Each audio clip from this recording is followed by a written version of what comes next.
মুগ ডাল রান্না করব। মুগ ডালটা ভাজলাম শুকনা খোলায়, তেল ছাড়া।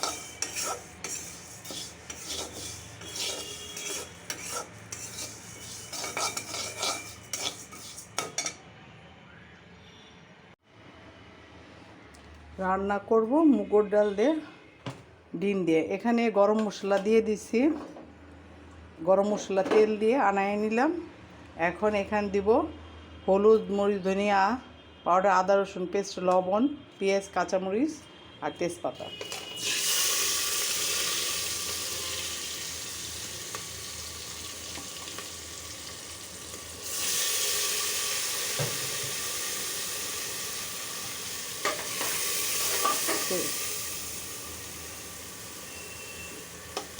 এখন মশলাটা কষানো হবে।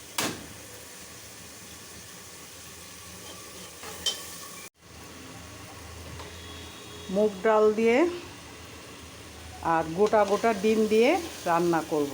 মুগ ডালটা ভাইজা নিচ্ছি, এখন দিয়ে দিলাম। প্রেশার কুকারে ছিটি দেবো, কারণ মুগ ডালটা সহসায় গলে না। এখন মশলা কষানো হয়ে গেছে, ডালটা কষাবো,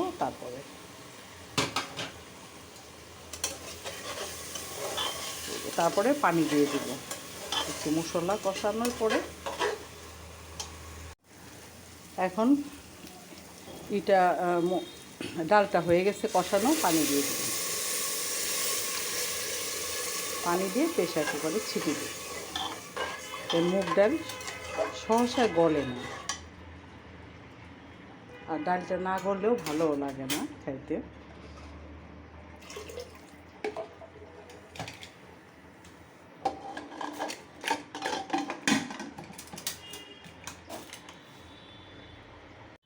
ডালগুলি হয়ে গেছে, এখন আমি ডিমগুলি দিয়ে দিব।